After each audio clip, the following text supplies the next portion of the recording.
Good morning and welcome to Infrastructure Victoria's webinar. My name is Jill Riseley. I'm the Deputy CEO of Infrastructure Victoria. I'm delighted to be here with you today to discuss our most recent report titled Getting More from School Grounds, Sharing Places for Play and Exercise. I'd like to begin today by acknowledging the traditional owners of country in Victoria and pay my respect to their culture and elders, past and present. We join you today from the lands of the Wurundjeri people of the Kulin Nation and recognise their continuing connection, both spiritual and physical, to the land, water and communities in which we live, work and play.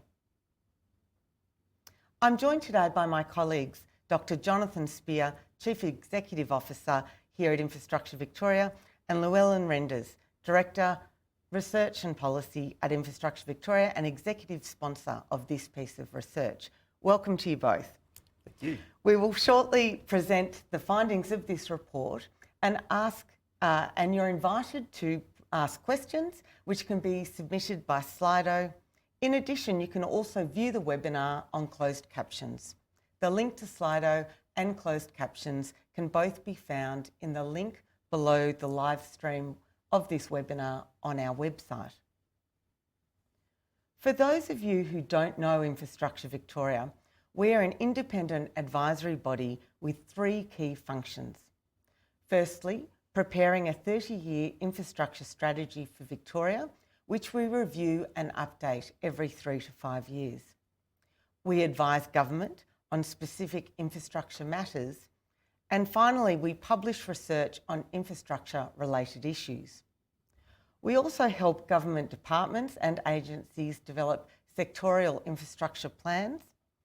And Infrastructure Victoria also aims to take a long-term, evidence-based view on infrastructure planning, and we inform community discussion about infrastructure provision. On that note, I'll hand over to Jonathan to take us through the findings of this report. Thanks very much, Jill, and great to be with you all this morning. Thanks for joining us. Really pleased to be speaking with you on this webinar about this new research from Infrastructure Victoria. So the first question you might be asking is, well, why is Infrastructure Victoria looking at school grounds and opportunities to share them more broadly with the community? And so that's really important context because as Victoria grows and Melbourne in particular grows, as well as our regional cities, we're going to need to make sure we've got all sorts of infrastructure, and we know that open space for sport and recreation is an important part of the infrastructure we need and that people really value. And our estimate is that over the next decades, Victoria is going to need more open space. And in Melbourne in particular, we've estimated about 900 hectares more of open space will be needed as our city grows. If we were to buy that, that'd cost about $3 billion. And that's even if we can locate the land. And so there's real opportunity then for us to be making sure we make the best use of the open space that we have available. And state and local governments are facing significant fiscal challenges and practical challenges in identifying and purchasing the open space that communities need. At the same time, we do have a large number of government school grounds that have important, valuable open space. We've had a look and a map of the amount of open space that is available across Melbourne alone. The value of the open space that schools have got is about $6.6 billion. Or if you look at that in terms of area, it's about 450 hectares. Now, many people in Victoria, of course, like to measure our space in terms of how many MCGs something takes up. So that's about 110 MCGs worth of open space that we have on our school grounds that we could be making more use of to meet this need that we have for open space as our cities and our populations grow. So what we did then in undertaking this research and looking at this question about how we can get more open space is that we did some accessibility mapping. We talked to around 4,000 households about their attitudes to open space and how they might use it. We did estimates of the value, size and location of the school grounds we have, which I've been describing to you already. And we did mapping of school ground locations, and as I'll come to later on, we looked at issues around crime statistics because that often comes up in discussions around use of school grounds. That led us to do policy analysis and also some significant engagement with stakeholders, particularly across the education sector. What we found when we talked to that 4,000 Victorians is that people do use school grounds informally where they can. And when I talk about informally, what this report isn't really looking at is formal arrangements by sports clubs, say, to hire halls or courts to play.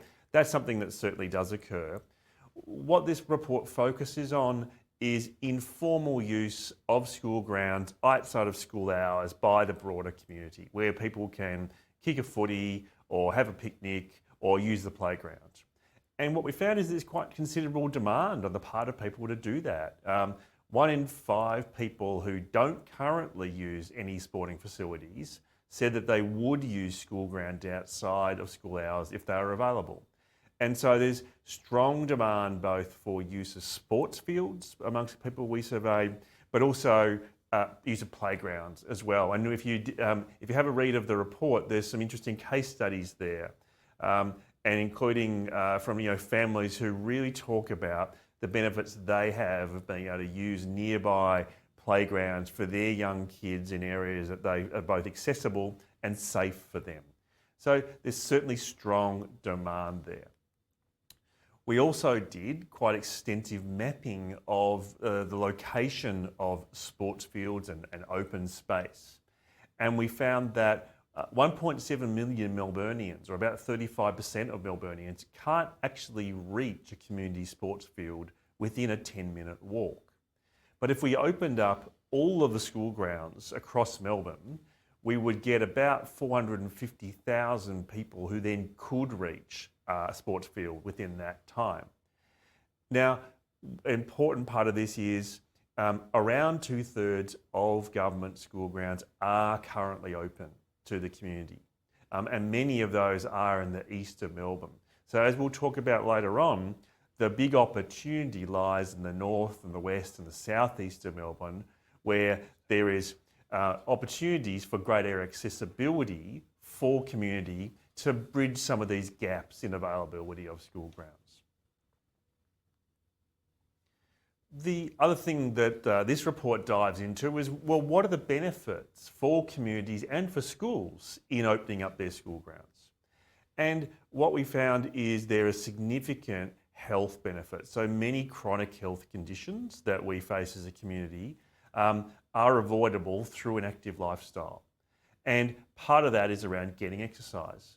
Now, we're not saying that opening up school grounds is the answer to all of this, but it's certainly one of the components to having a healthy lifestyle and healthier community is having accessibility to open space that open school grounds can provide us. The other thing that the evidence certainly shows us is that there is a connection between accessibility to open space and how much exercise people do. And there's a stark difference between regional Victorians and Melburnians, where we see regional people and regional children are participating more in sport, whereas that is less the case in Melbourne's growth areas.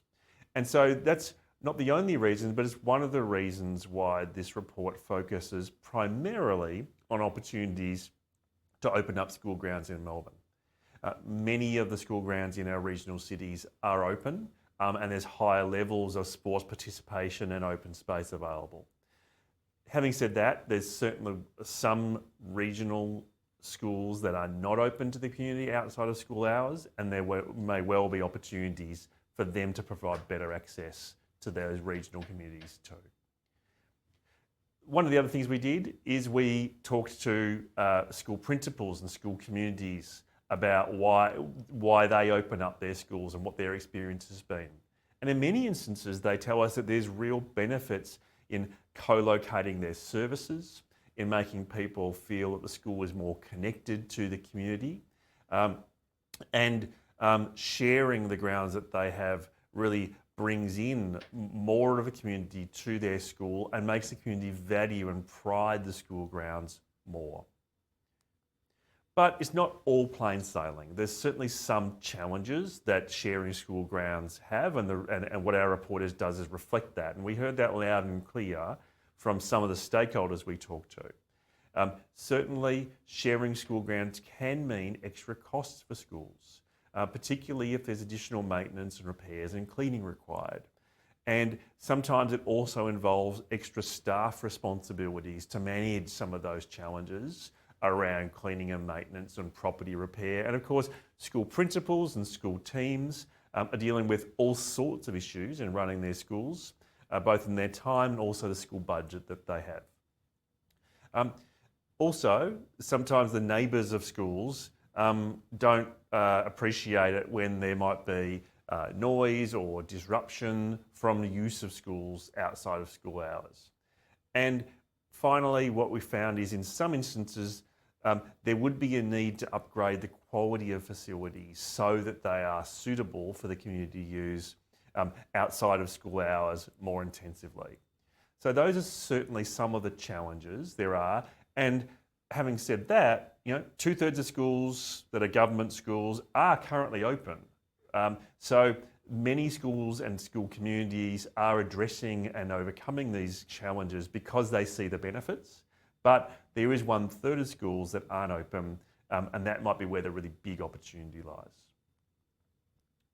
One of the issues that is frequently raised in the instance of schools that aren't open is concerns around criminal damage, vandalism or property damage being done on school grounds.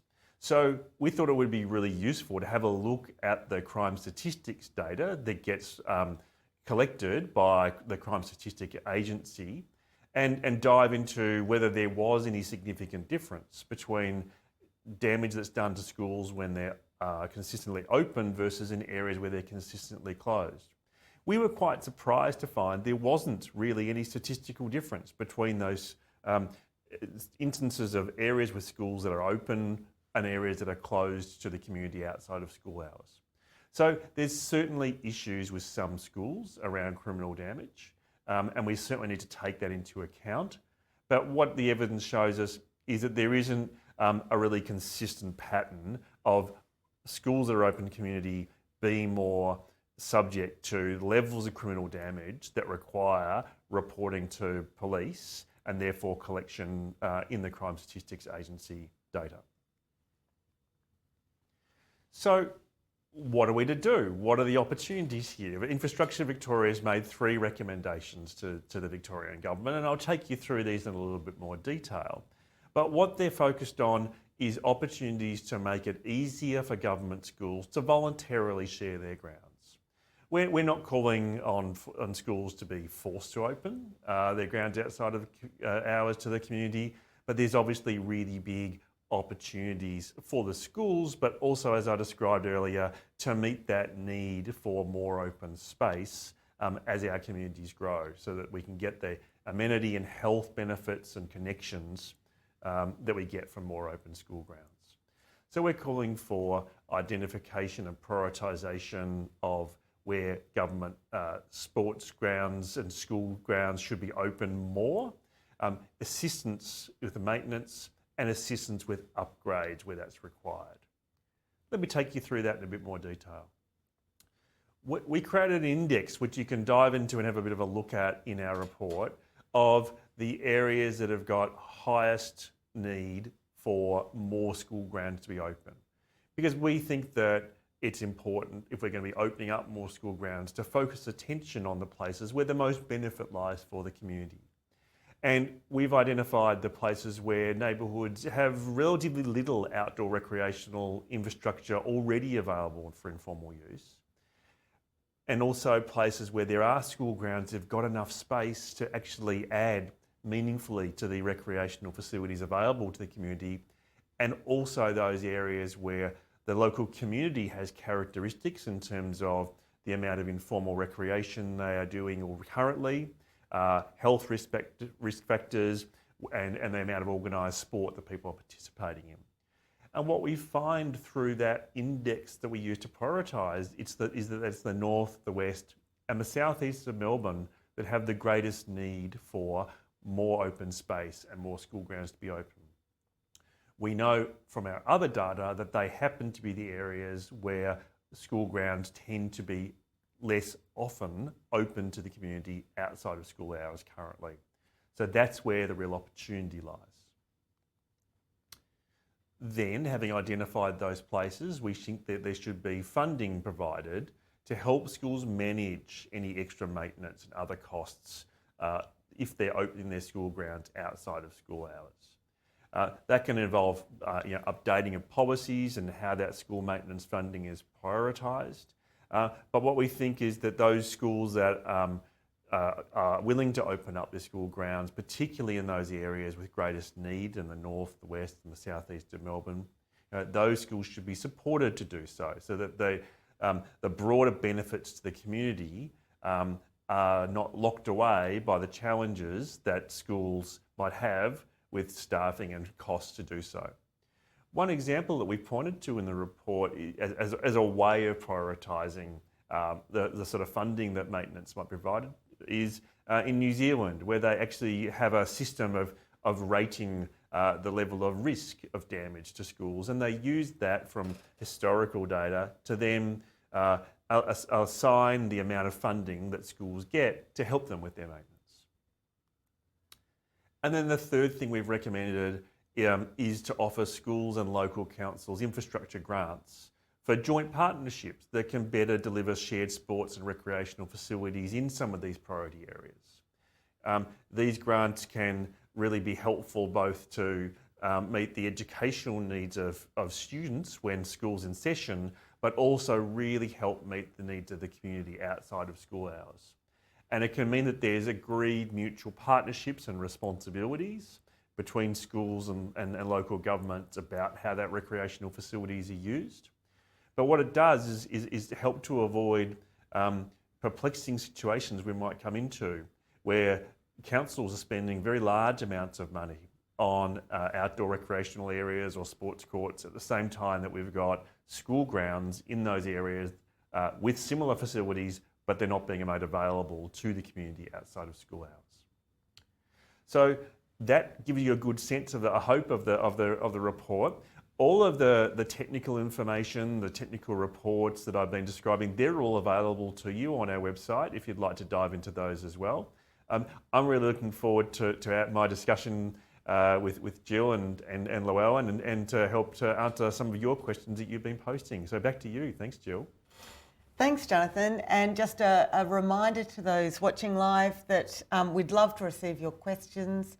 You can use the Slido link that's just below this webinar on our website. We've got a couple of questions. So I'll start with you, Jonathan. It's a question from Lena.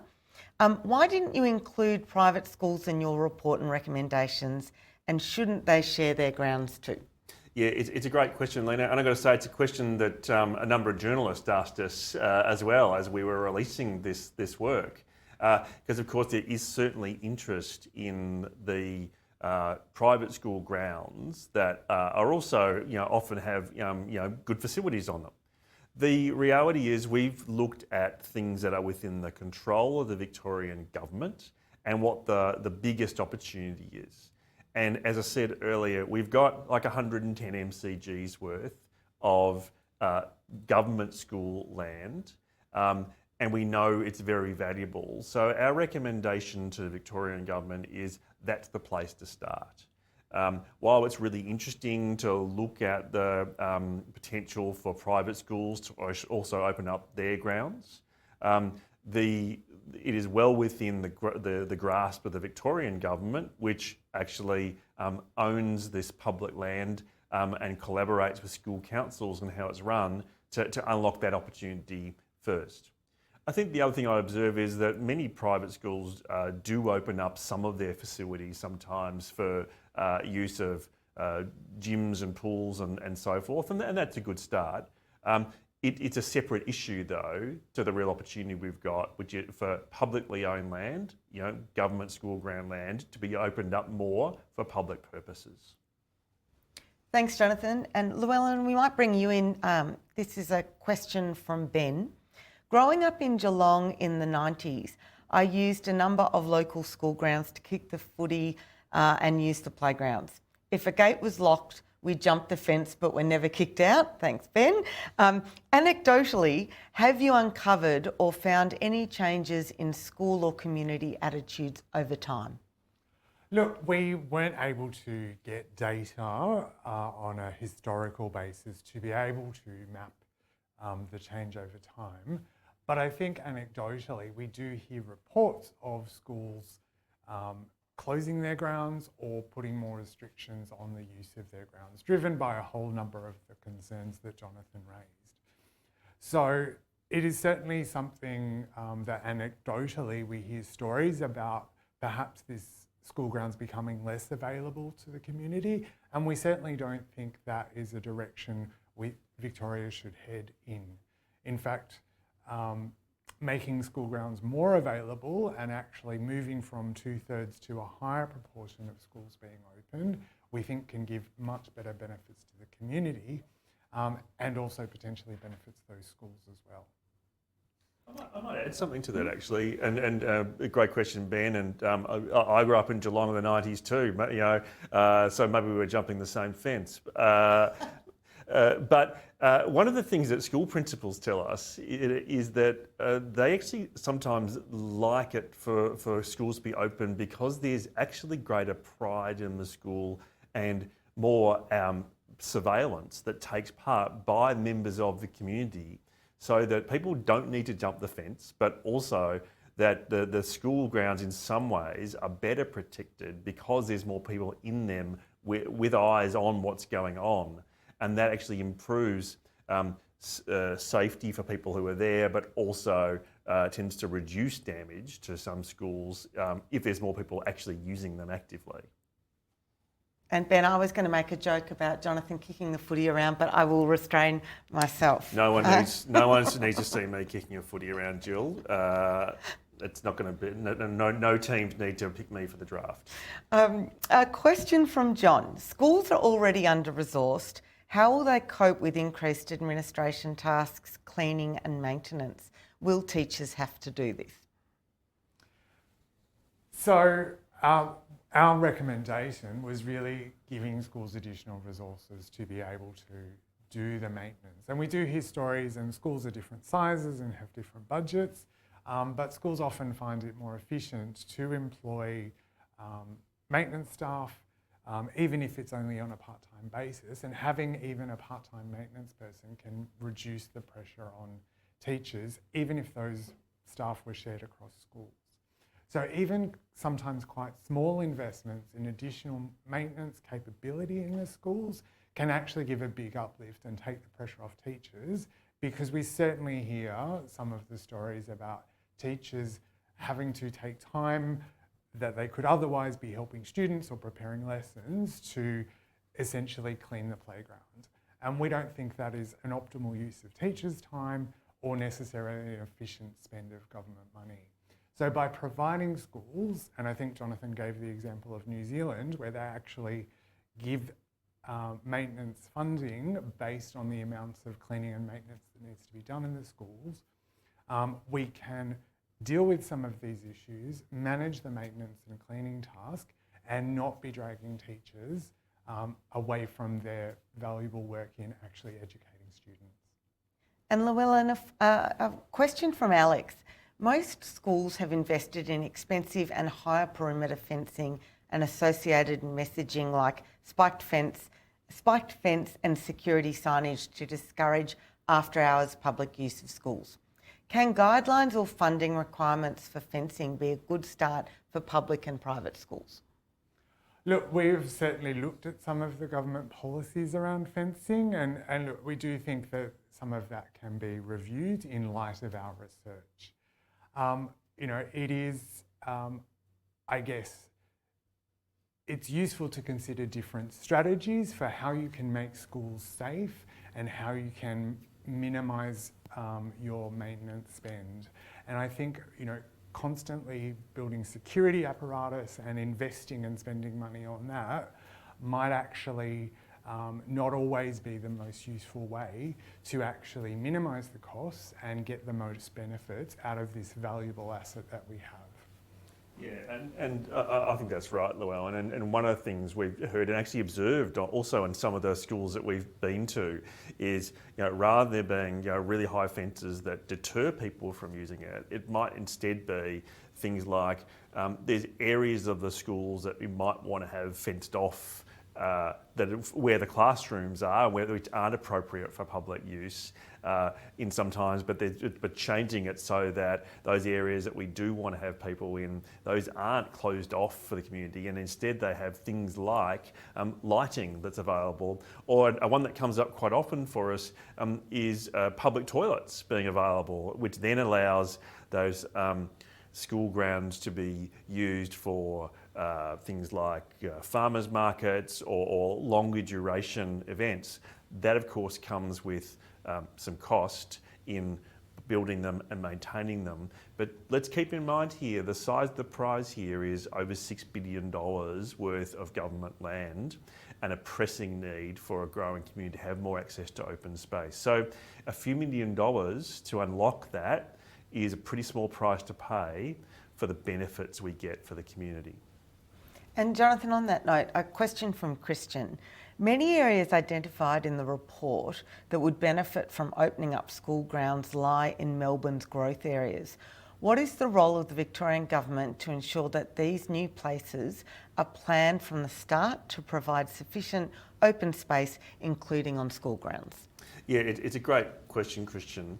I think there's been different experiences in different growth areas, and to give due credit, the planning that's been done by Victorian Government, Victorian Planning Authority and local governments for growth areas has certainly improved, and that has had a very clear eye to need for growth in areas to have schools, but also open space that's available. Some of the areas that are probably have the most pressing need are some of those areas in the north, the west and the southeast of Melbourne that haven't been developed as recently. And those are the ones that actually have the really pressing need where there's a less open space available that hasn't been planned or provided as communities have grown, and the schools are less likely to be open. Having said that, we have certainly been informed that there's some growth area schools that are not open, and then so new schools that are not open to the community. And that seems a shame when they're newly delivered, and that if there's those growing communities have a need for more sporting facilities, more outdoor facilities. So it's a slightly different case in those growth areas that are new, where they probably have the facilities available, but some of them are not being opened as readily as we might hope. And this was a question from Anonymous. Our local school used to be open and it was great, but they locked the gates because they were the only school open in the West. How do you get all schools to share the load? Sure, thanks for the question, Jill. And look, I think it is something that we observe that the more schools are closed in an area, the more usage and outside school hours access happens at the remaining schools that are open, because the community is gravitating to the places that are available for them to use. So I think it's a really important point that we try and look at this, and our recommendation is really about looking across Victoria and Melbourne and selecting those priority areas where opening school grounds has value, so that we can do it in an organised way. Because if this is only a school by school decision, we get these kind of phenomena happening where the schools kind of sequentially can close one after another and move some of the challenges around rather than actually being able to deal with them. So if we can resource schools in priority places to open, we can make sure that any challenges are being shared by those schools rather than being concentrated in one place and almost effectively forcing that school to close as well. Thanks, Llewellyn. A question from Robert. How does the report consider access to supporting amenities such as toilets? Opening sports field for structured sport is great, but without toilets, etc., it's not feasible. Yeah, I'm happy to talk about that. It's a good question, Robert. So there's two parts, I think, to answering this. So as I said earlier, this report doesn't focus on more formal use of sporting grounds or school halls and gyms by sports clubs. There's certainly arrangements that are in place for many schools to have formal agreements with and hire agreements with schools to use sports grounds in that way. But your point's a good one in that but if there aren't available toilet facilities, that does serve as a barrier. And we also know that change rooms for both men and women, and particularly women being available, are sometimes not delivered as much as we would like. So that limits the ability for that more formal use. Then the second part of this is, well, what about that less formal use? So what if I want to try and fix my terrible footy skills and go down to the oval and kick around for a longer period of time? What if, as we did hear directly from some stakeholders, they want to open up a farmer's market and have it for a longer period? We know that delivering things like toilet facilities is really important. So that then comes at a cost. It comes at a cost to build it and to maintain it and to make sure that those toilets, for example, they're all clean and ready to go for when the school might want to use them on a Monday morning. So that's some of the practical opportunities we have, as well as some of the challenge if we don't deliver things like public toilet facilities. So I've got to say, Infrastructure Victoria doesn't usually have big reports about public toilets. I think this might be the first time we've gone there, but it turns out that actually it's a really important part for unlocking some uses of this really valuable public open space. A question from Martha and also a question from Alex. What strategies can be implemented to address community concerns around safety and security when opening school grounds for public use? And Alex asks, which is related, does the state provide insurance coverage which includes after-hours use that might mitigate their concerns? Look, I would have to get back to you on the details of the insurance, but school grounds are insured and they're insured essentially through the Victorian Managed Insurance Agency. And the other part of the question was around strategies to help around community concerns around safety and security when opening schools for public use. Exactly, and look, making a change to a school environment and making change to a school community and neighbourhood might need some assistance to actually help communicate to the community that that school is now available. And what we've seen some examples of is activation strategies where, at least in the initial period where that area is opened up, that the school or the local council work with local community groups to actually schedule some events to be hosted on the school grounds so that people can come in, understand that the school ground is now open and that space can be used and people are around relatively quickly after it's open, rather than just unlocking the gate and putting a sign up saying, hey, you can use it. So if we can have some deliberate strategies to encourage people to use the open space, we can get that kind of use and that passive surveillance happening relatively quickly and help reduce any concerns about safety when school grounds are opening. Yeah, and I think the other element of this, which I mentioned earlier, is things like lighting upgrades. We know that particularly in if we're going to have these areas used in the evenings, that lighting upgrades are something that people value. Changes to fencing so that the appropriate parts of schools aren't easily accessible, but the ones that we do want to have accessible are easily available. But let's also keep this in perspective. As I said earlier, we've looked at the crime stats, right? There isn't a really significant difference between levels of damage that happen at schools that are generally open and those that are generally closed. Damage will happen on schools. Crime will sometimes happen at schools, right? Just like it might happen in any open space, any park, any area that is available to the general community to access. Having schools open doesn't make that more likely to occur. We need to see that understandable concern about security in the perspective of what we've got to gain here.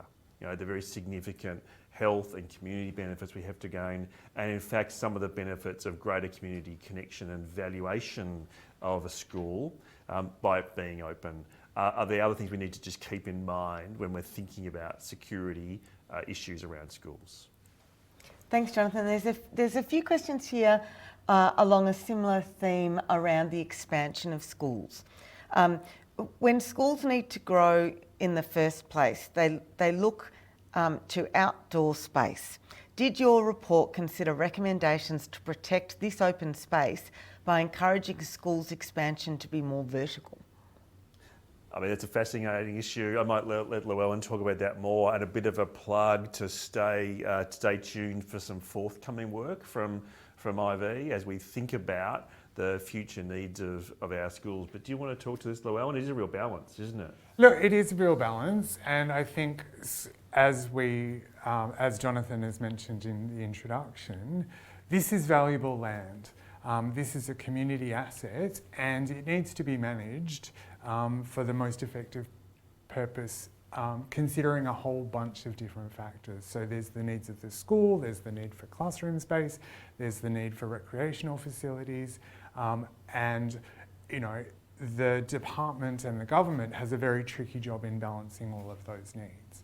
And there will be occasions where schools need to expand, and part of the grounds of the school will be needed for additional relocatable buildings or indeed permanent buildings built on that site. So these things need to be considered together, and we need to balance and do the analysis to kind of go, where are the places that actually really need open space, and try and preserve some of that open space for community use, as opposed to perhaps some other school sites where there might be plentiful open space around the school and it might be a better use of land to build additional buildings on the school grounds. Yeah, I might just add something to that as well, which is that sometimes it's the quality of the open space that's available as much as the quantity. And so Llewellyn's absolutely right that it's a difficult balance, and that we probably are going to need to use some of the land on existing school grounds for expansions, and some of that might be vertical, and some of it might be more horizontal, and some of it will be permanent buildings, and some of it will be relocatables. So that's certainly one of the things we need to balance. But the other we hear quite often in relation to open space on school grounds, but also more generally, is that the quality of the open space that's available is really important. And so having it available, having it well maintained, having a mix of uses that we can have on it is really important. And in the case of a lot of parks and other open space, it's connectivity. So it can be sort of used for active use, and active transport is also one of the other things that really comes up quite often. And Llewellyn, you mentioned the need to juggle and manage competing demands. So there's a question here: how are schools supposed to manage competing demands for access for formal versus informal sport and recreation? Use of school grounds for formalised sport and recreation activity is likely to provide the school with additional income, whilst informal activity won't.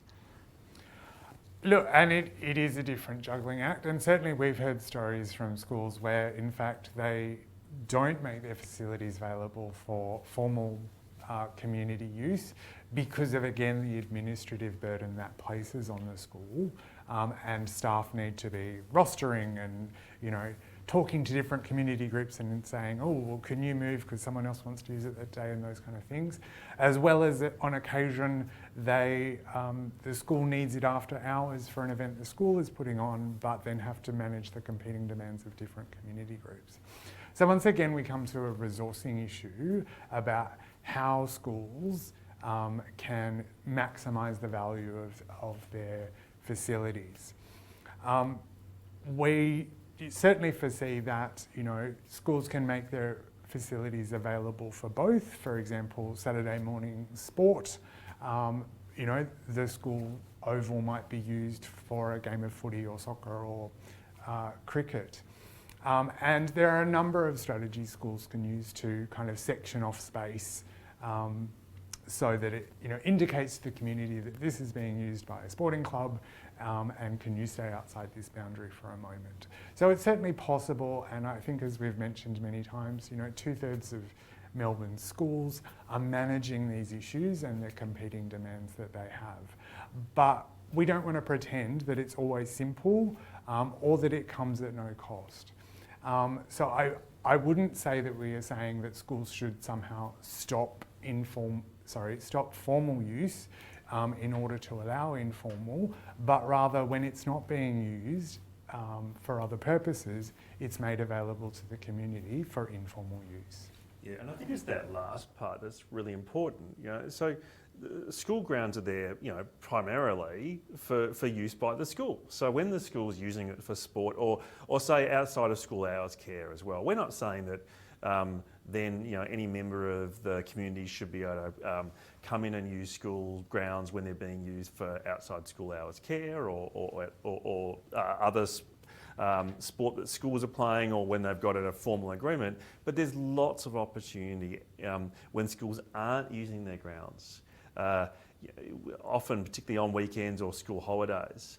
And if you had a look at the ABC report that we opened with this webinar, you know, one of the people that speaks on that, she tells us how much she and her family love to use the school outside of school hours, on school holidays especially. And so there's really big opportunities, which are often the times the community want to use school grounds, but the school is less likely to have that need. That's where the real balance probably lies, in terms of making sure we make the most out of this really valuable public land that we have. And there's a question here on the role of local government. Is there a role for local government in resolving the funding and maintenance concerns? School grounds form part of the open space network within each LGA. Councils may be able to leverage their expertise and buying power to help schools reduce costs and ensure the use of grounds is sustainable. I might make a start on this, but Llewellyn, you might want to talk about it as well. I want to be really clear. What this report is not about is shifting cost of open space between levels of government. Rather, it is about making sure we've got really good opportunities. And so that's where the synergy probably lies, in opportunities where local government probably need to make investments, and it might be that state government with its schools would benefit from making investments in opening up its space. That's where probably the real opportunity lies. And I know that there's certainly frustration on the part of some local governments about the significant cost of delivering their open space strategies and acquiring land that they and ratepayers have to purchase, when there might also be state government land available that we can use to supplement that. And I think that's part of the opportunity, isn't it, Llewellyn? Oh, it is. And look, the other point I'd add is, of course, local governments generally have maintenance teams, often, you know, quite professionalised and quite efficient at conducting maintenance, and might be, you know, also conducting maintenance on the park down the road, and they might be more available for longer hours or on weekends to help in maintenance tasks. So there can be a real efficiency in local government partnering with schools to help with some of that maintenance task. And our suggestion and recommendation was that, particularly if state government were to invest in upgrading facilities so they're available to community use, we could bring in local government into that partnership to help with some of the maintenance, because both the school gets a better facility and the local community gets a better amenity, and the local government can avoid having to try and find land to build that facility elsewhere. So this can be a real win-win situation with a little bit of investment and cooperation between schools and local government. And a little bit of a follow-up question, which you partially answered, but in our municipality, we are experiencing new schools being built with no open space on school grounds, and are experiencing and expecting use of community open space, which is further exacerbating the problem of intensified use of public open space. Is there a need for a government policy around this? It's interesting. I suspect I can't tell from that question what location is being talked about, but I suspect it's probably in the inner city somewhere. And we certainly do see if you like, the flip side of the opportunity we've been describing. We've been describing the opportunity and identifying that there's big amounts of government-owned school land that could be opened up for the community. We do know that in some places, the opposite's happening, where we're delivering schools for growing communities in inner Melbourne, and then they are using public open space that's located in an adjacent way. And that seems to be a really sensible use of that open space, actually. This, in many instances, is there's some of these vertical schools where they're being delivered on quite tight sites. And so making use of the often council-owned land nearby is really sensible, and that's usually happening with a formal agreement in place and with policies in place about how that's going to be managed. The point to fair point, which is that there's other uses that those grounds are going to get put to by the broader community. But it might well be that the intense use of council-owned open space near schools occurs at a time that's a bit different to when the rest of the community might be wanting to use it more intensively. And a question here from Tom from Pitch Up, which is an organisation that helps promote open schools by being able to book those facilities. What role, if any, do you think third-party technology providers can play in helping schools to open their facilities for community use? Fascinating idea. It's not something we've looked at, to be honest. And what we'd encourage is that, firstly, schools that aren't currently open really think about the opportunities that they have for the school and the broader community to be opening up. And that the state government come to the party with some of that prioritised maintenance and funding upgrades. Then if there's a need for better matching of potential users of schools with those school facilities, that's great. What we're talking about is informal use largely, though. That's the big gap that we're seeing. So the ability for the local community user in an unstructured way, that being the really big gap that we're finding from the surveying of those 4,000 people that we talked about, and that accessibility mapping as well. And a question here on who would initiate the conversation with particular schools about opening up. Would it be the Department of Education, Infrastructure Victoria, or local government? What was I going to say? Look, there are many players in this space, and good policy can come from anywhere. Obviously, as an advisory body, it's not our role to independently go and try and initiate projects on the ground, but be it the education department, be it individual schools, or be it local governments, can all be instigators in pursuing this challenge of trying to get the best use and the best value out of our open space, out of our school grounds, to benefit the whole community.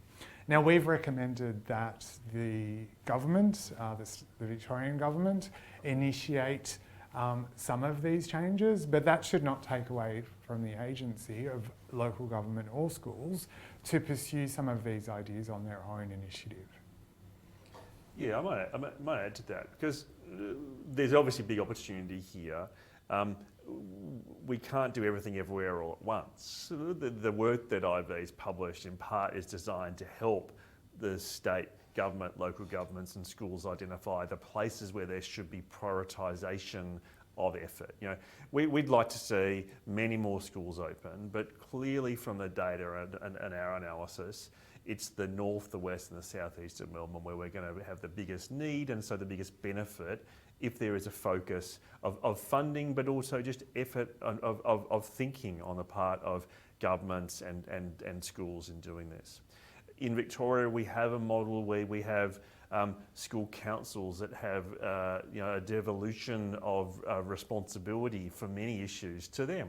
And so we think that this is in part an opportunity for school councils to think about the opportunity that they and their teaching teams have, their school principals and the broader community to all get a benefit. But for the Victorian Government to also support in overcoming barriers, whether they're actual or perceived barriers around safety and amenity and maintenance and workload, to make sure those aren't things that stand in the way of unlocking these really big benefits for schools and communities in being open more often for more informal community use. Thanks, Jonathan. And I know we're rapidly running out of time, so if we don't get to your questions, we will provide you with an email address and feel free to email us. But a question here from Elvis.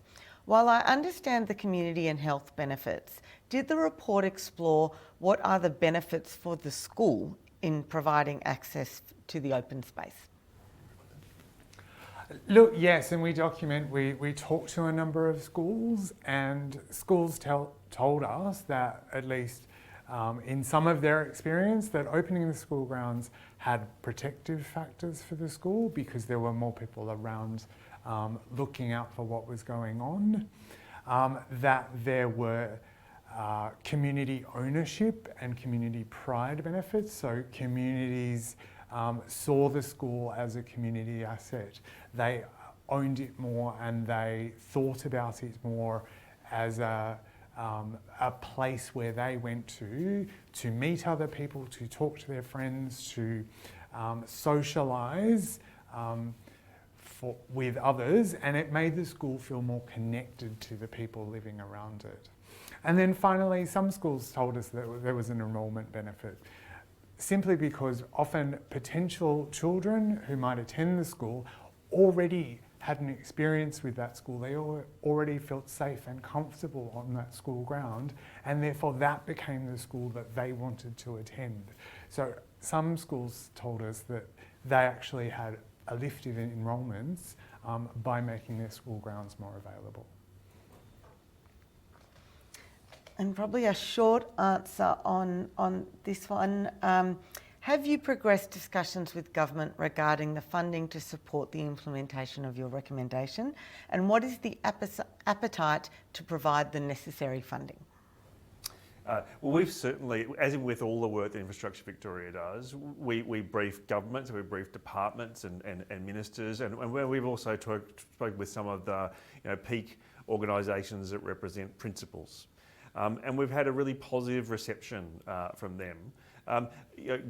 Budget funding decisions are always going to be a matter for the Victorian Government, both in the next round of funding, but also as we think through around future funding needs. And that's probably one of the really important things to think about, is that our research shows that there is a very significant potential future need for open space, and that will come at a cost.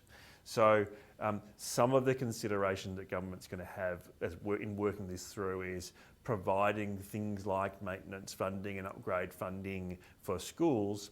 But the other part of it is thinking about in the broader budgetary context of the cost of open space for our growing communities across Victoria, and the role at unlocking some of the existing land we already have that's very valuable has to play there.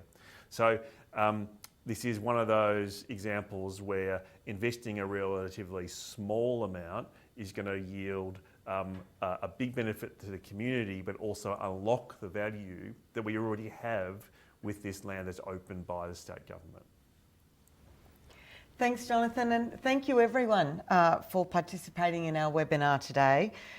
You'll see a survey in the Slido screen just below this webinar. We'd encourage you to respond to that survey. We really appreciate getting feedback. There's also our email address and contact details. For those of you on the website, you can of course access this report, but also our previous reports. And with that, it's 3 short questions, so we'd really appreciate you answering those, because it does assist us to arrange and focus our future webinars. And with that, thank you very much again for attending today. We've really enjoyed the discussion.